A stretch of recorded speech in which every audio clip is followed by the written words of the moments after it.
आप भी कहीं ना कहीं किसानी से जुड़े हुए हैं। जी जी। और आप जैसे एडवोकेट भी हैं, किसान भी हैं।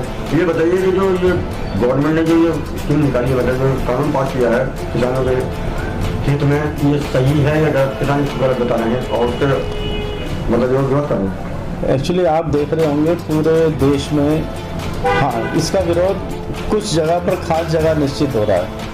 पूरे देश में इसका विरोध नहीं हो रहा। छोटे किसान इसका विरोध नहीं कर रहे, विरोध कर रहे हैं जो जिन्हें बीज का कमीशन मिलता था, जिन्हें बीज का पैसा मिलता था, जिन्हें बीज के आड़तिए थे, इस कानून में वो खत्म किए गए हैं। अब उसमें हो सकता है नुकसान तो होता ही है, चाहे वो आड़ती हो, वो उसका भी एक बिजनेस था, वो ख़त्म हुआ है इस कानून से। लेकिन अल्टीमेटली अंतिम रूप से किसानों को नुकसान नहीं है, बीच वालों को नुकसान है, वो निश्चित रूप से बुरा है। उनकी कोई व्यवस्था होनी चाहिए सरकार की तरफ से, ये भी मैं कहना चाहूँगा। और जहाँ तक किसानों का येस और नो वाला सवाल है, वो मुझे नहीं अच्छा लगता।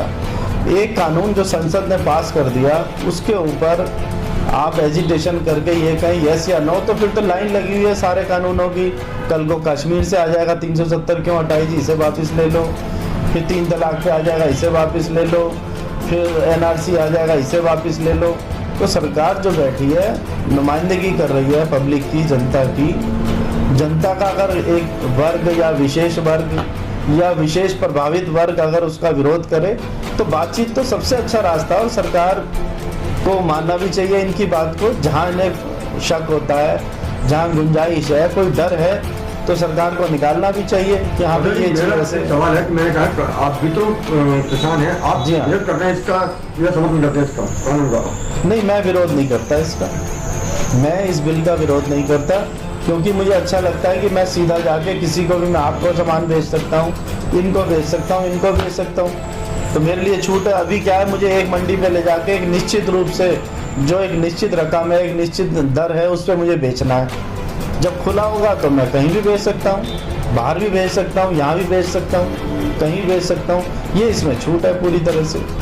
और जहाँ तक प्राइवेट, एक चीज़ और आ रही है इस बिल में जो किसान विरोध कर रहे हैं कि हमारी ज़मीन हड़प ली जाएगी। मुझे लगता है कि एक हमारा बेटा जो हमारा जना हुआ है, जिसका जो हमारा उत्तराधिकारी है, वो हमसे अपनी कमाई हुई चीज़ को ज़बरदस्ती नहीं ले सकता। तो कोई कंपनी या कोई व्यक्ति तो कैसे ले लेगा? फार्मिंग है, कॉन्ट्रैक्ट फार्मिंग आज भी हो रही है। ऐसा नहीं है कि इस बिल के बाद ही होगी, पहले से भी हो रही है। हमें याद है हम ठेके पे, बटाई पे देते हैं, वो भी क्या है, यही तो एक रूप है, थोड़ा सा अलग है। ये थोड़ा आज के दौर का हो गया, इतना फ़र्क है। कॉन्ट्रैक्ट फार्मिंग कोई बुरी चीज़ नहीं है, विदेशों में भी है, यहाँ पर भी है। अगर हम हर चीज़ अच्छी चाहते हैं, विकसित चाहते हैं, तो कुछ विकसित कानूनों को लाना और उनको समझना, उनको अपनाना भी मुझे लगता है ज़रूरी है। तो मतलब समर्थन करते हैं इसका? हाँ, मैं विरोध नहीं करता, लेकिन हाँ इतनी गुंजाइश भी रखता हूँ कि हमारे भाइयों को, किसानों को, या जो भी इससे प्रभावित लोग हैं, उन्हें अगर कहीं शंका है, वो गुंजाइश चाहते हैं, तो निश्चित रूप से उसका समाधान सरकार से भी अपील करूँगा कि उन्हें करना चाहिए। क्योंकि अगर एक विशेष वर्ग कोई आया है तो कहीं तो आपत्ति होगी। अगर आपत्ति है और गुंजाइश है कानून में हमारे, तो निश्चित रूप से उसका समाधान सरकार को करना चाहिए।